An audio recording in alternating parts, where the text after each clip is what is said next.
Once upon a time, a boy named Bobby Watson drowned at my summer camp. This was in 1968. 13-year-old Bobby had been playing an all-camp game of hide and seek when he spotted an old Kenmore refrigerator stationed on the far side of the docks. Indeed, it was a peculiar place for a fridge, but Bobby never questioned it. After all, where others saw a fridge, he saw a perfect place to hide. He pulled the door wide, creak, and then pulled it closed behind him. Click. There, Bobby thought as he crouched in that fridge. Now no one will ever find me. A few minutes later, the camp's maintenance man arrived on the scene, tied a rope from the fridge to the dock, and shoved it into the water. You see, that fridge was meant to serve as an anchor to weigh down those docks, but Bobby didn't know that then. All he knew was that the fridge had begun to take on water, tiny rivers breaching the seams. Bobby grew frantic, pounded on the door, shouted, "Ollie, ollie, oxen free!" at the top of his lungs, but the water continued to rise. It rose to his neck, his chin, his mouth, and finally even his nose. A decade passed, and eventually that refrigerator door rusted wide. Poor Bobby was still there, and since the fish were hungry and his flesh was ripe, they began to have a nibble.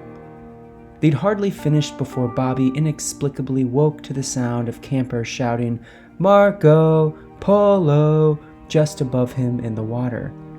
He wanted desperately to join them, but he was so mortified by his fish-eaten face that he remained submerged instead, forced to watch the bubbles churn as their beanpole legs kicked. That evening, long after the campers had toweled off and two-timed it to the lodge for dinner, Bobby spotted a white bucket on the edge of the dock. He took it, placed it over his head, and dragged himself from the water. Some say that on dark nights when the moon is full, you can still see Bobby Watson looming by the oak grove near the cabins. Only these days, Bobby goes by another name, Buckethead. As a camper, I was told this story for years. As a counselor, I'd tell it too, usually glossing over the part about the fish-eaten face. No need to give nervous-bladdered campers another reason to wet the bunk. Over the years, Buckethead became a legend, and equally legendary were its tellers.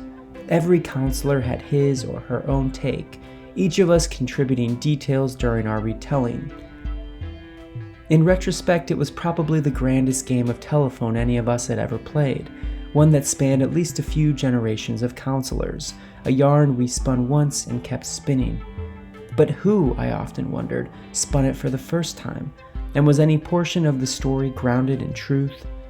Now, a decade after leaving camp, I continued my search for Buckethead. I take to social media, asking every camp alumnus I can find what they remember about Bobby. Everyone remembers the same details: the fridge, the bucket, the fish-eaten face. Though amid their comments comes a clue to the story's origins. One person writes, "You should really talk to John Zerga." The name transports me back a quarter century to my first week as a camper.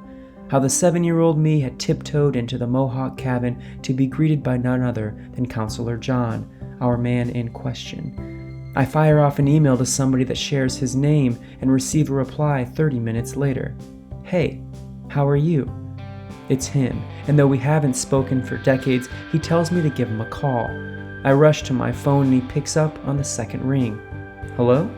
"Hey John," I say, "it's BJ Hollers from the Mohawk cabin." John laughs a belly laugh, and immediately the years melt away. Within seconds, we fall into the old language, chattering about mosquito swarms and mud hikes and the old pipe in the shallow end of the waterfront. We both remember every detail of that camp so vividly, though when I ask him about Buckethead, he pauses, says, "You know, I haven't thought about him in a long time." "Where'd the story come from?" I ask. "Well, the story came about because of the old cooler. You know about the old cooler, right?" I'm embarrassed to admit that I don't. We found it the first summer I was there, 1990, I guess. One day, the waterfront directors and I were putting in the docks, and he said, "Do you see that?" We swam down as deep as we could, and there was this This old cooler, this chest freezer, probably 25 feet deep, with a chain around it. And attached to that chain was a bucket. He goes on to describe he and the waterfront director's later explorations of that freezer, how they'd row out to the spot, hold tight to an anchor, and then allow themselves to be pulled to the bottom of the lake. We'd stay down there as long as we could, John explains. I remembered we'd stand on top of the cooler and push off to get back to the surface faster. It's probably covered with algae now, but I bet it's still there. I think back to the first time I ever stood on that dock, how the teeth-chattering 7-year-old me had curled his toes along the metal edge while the raindrops plinked atop my skin. I'd prayed for lightning, anything that might prevent me from having to leap into that dark and unknowable water. But I leapt because others leapt, and eventually my fear began to subside. Had I known then what I know now, that the inspiration for Buckethead lingered in the algae just a few feet away, perhaps that fear would still remain. John explains how he and 2 other counselors first concocted the story and why they began telling it around campfires.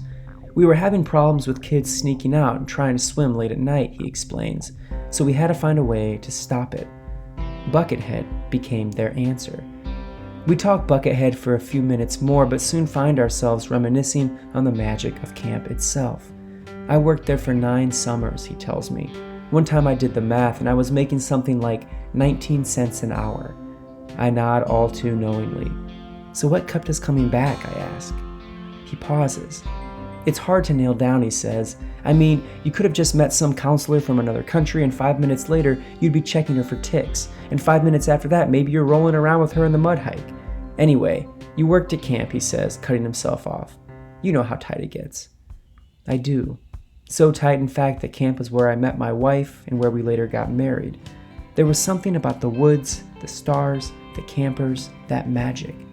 Hopefully we can reminisce more one day, I tell him, preferably around a campfire. Man, I hope so, my former counselor agrees. As I hang up the phone, I realize that Buckethead is but one camp legend among many. And as John has proven, over time, we counselors nearly become legends ourselves.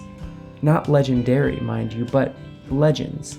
People whose histories might be twisted and tangled for the benefit of the next generation of campers and counselors. We are all Bobby Watson. And on dark nights when the moon is full, you can still hear talk of us, our stories rising like ghosts. Mohawk cabin camper Bobby Watson has been reported missing.